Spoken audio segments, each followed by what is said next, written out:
कृषि प्रधान देश में किसान परिवार में खेती के समय बैल की अहम भूमिका होती है। उनका आभार व्यक्त करने के लिए राज्य में बैल पोला मनाया जाता है और अगले दिन विदर्भ में हर जगह ताना पोला मनाया जाता है। ताना पोला में लकड़ी के नंदी बनाने की कला अनोखी है और वर्धा के सतीश राउत ने इसे जीवंत कर दिखाया है और आज उनकी कला को काफी सहारा जाता है। सतीश राउत मसाला तहसील और जिला वर्धा के निवासी हैं। विपरीत परिस्थितियों में कई चुनौतियों को स्वीकार कर उन्होंने इस कला में महारत हासिल की। शुरुआत में खेती के दौरान बैलगाड़ी का जू टूट गया तो उन्होंने खुद ही नया जू बनाया। जू बनाते समय उन्होंने बची हुई लकड़ी से छोटे छोटे नंदी बनाने शुरू कर दिए। आज वह एक प्रसिद्ध कारीगर आर्टिस्ट के रूप में विख्यात है। सतीश की शिक्षा 12वीं कक्षा तक है और इस कला को सीखते हुए वह बिना किसी कलाकार आर्टिस्ट शाखा से प्रशिक्षण लिए अपने मन से लकड़ी पर नकाशी करते हैं। वांगी म्हणून लावायची बा म्हणून शेतामध्ये एक बैल जोडी होती एका मित्रांची। त्यांना म्हटलं की मला हे एवढं वकर वकर करून द्यावं आहे, मला वांगी लावायची। त्यांचं ते पाठीवरची जू तुटलं होतं तिथं।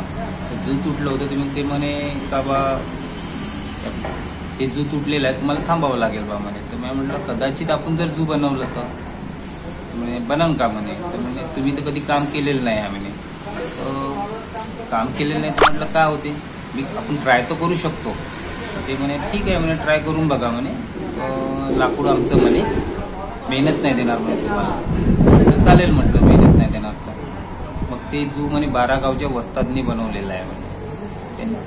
तर मी म्हटलं ठीक आहे चालेल, पण आपण प्रयत्न तर करू शकतो। तर मग मी ते जू बनवलं। ते जू बनवल्याच्या नंतर ते जू परिपूर्ण उतरलं, 80% जू उतरलेलं होतं ते। त्याच्यातली जी एक छोटीशी गाठ उरली होती, पोळा अगदी 1.5-2 महिन्यावर जवळ होता। तर मग मला अशी कल्पना आली की आता हे आपल्याला एवढं फारसं मोठं तर लाकूड कोणी देणारही नाही, भेटणारही नाही, तर कदाचित आपण याच्यातून नंदी बनवला तर एक कल्पनाशक्तीनं असं वाटलं मनाला की बा ह्या माझ्याकडे बघत आहे। नंदी कोरण्यासाठी आपल्या मोठ्या दादांकडून जे काही टूल्स आहे, साधे टूल्स जे इतर वाड्याकडे वगैरे असतात ते घेऊन गेलो आणि कार्विंग करायला चालू केलं। मी फक्त एवढं म्हटलं त्याला, तू जसं मला चित्र दाखवलं त्याच पद्धतीने तू उतरशील काय, आणि मी कार्विंग चालू केली।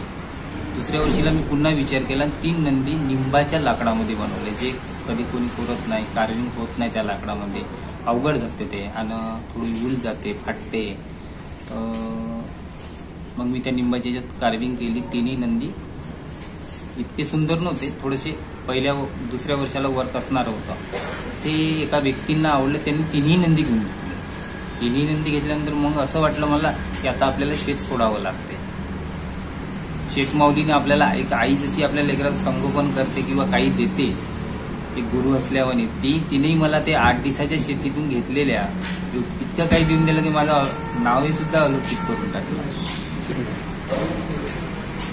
आतापर्यंत या वर्षीला माझे 3 नंदी होते। एक रफकाम मध्ये नागपूरला गेलेला आहे, काही सुद्धा नागपूरचाच आहे, आणि एक वर्धेचा जो होता तो पडित राहिला, कारण की माझ्यासोबत हादसा झाला काम म्हणजे नंदीवरतीच मी काम करायला गेलो, मशिनीने माझ्या पायाला लागलं। हे जवळपास मला 5 ते 6 वर्ष झालेले आहे। हा नंदी नागपूरला जात आहे आणि याच्या अगोदरी एक नंदी गेलेला आहे, तो रफकाम मध्ये गेलेला आहे, तरी अर्धा टन लागून लागलेला आहे आणि 2.5 महिने झालं माझं याच्यावर वर्किंग आहे। अब तक उन्होंने गावरानी सांड, साहिवाल, मैसूरी खिल्लर 3D डिजाइन्स 15 नंदी तैयार कर वर्धा, यवतमाल, नागपुर और विदर्भ के अन्य जिलों में दिए हैं। ताना पोला के प्रति बच्चे अधिक आकर्षित होते हैं और आज बड़े शहरों के साथ साथ गांव देहातों में भी उत्कृष्ट सजावट नंदी बैल प्रतियोगिता का आयोजन किया जाता है। लेकिन आज सतीश 3D डिजाइन के हिसाब से नंदी को तराश रहे हैं। महाराष्ट्र टीवी 24 के लिए रविराज घूमे की रिपोर्ट।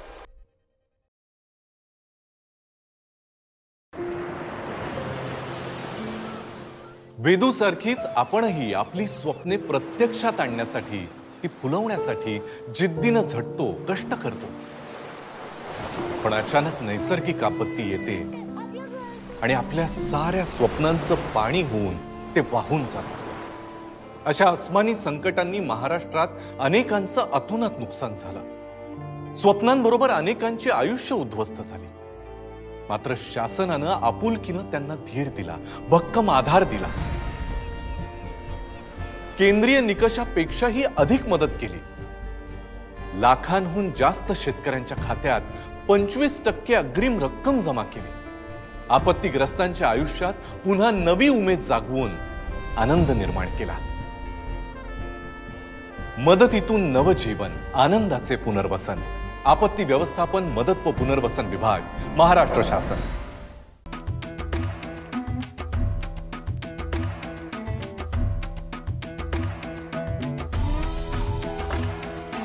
के पक्षीराजपुरा गांव की हक्की पिक्की जनजाति द्वारा 108 सूखी और हरी जड़ी बूटियों को मिलाकर बनाया जाता है. ये आदिवासी लोग सालों से इस तेल का इस्तेमाल करते आ रहे हैं, इसलिए आज तक इन्हें बालों से जुड़ी कोई भी समस्या नहीं हुई है. इस तेल से बालों का झड़ना, गंजापन, बालों का कमजोर होना जैसी दर्जनों समस्याएं चुटकियों में ठीक हो जाती हैं. इतना ही नहीं, ये तेल बालों को घना करता है, नए बाल उगाने और बालों को लंबा करने में भी मदद करता है. अभी तक लाखों लोग इस तेल का इस्तेमाल करके अपने बालों की दिक्कतों को दूर कर चुके हैं. इस तेल को ऑर्डर करने के लिए आप स्क्रीन पर दिख रहे नंबर पर कॉल कर सकते हैं.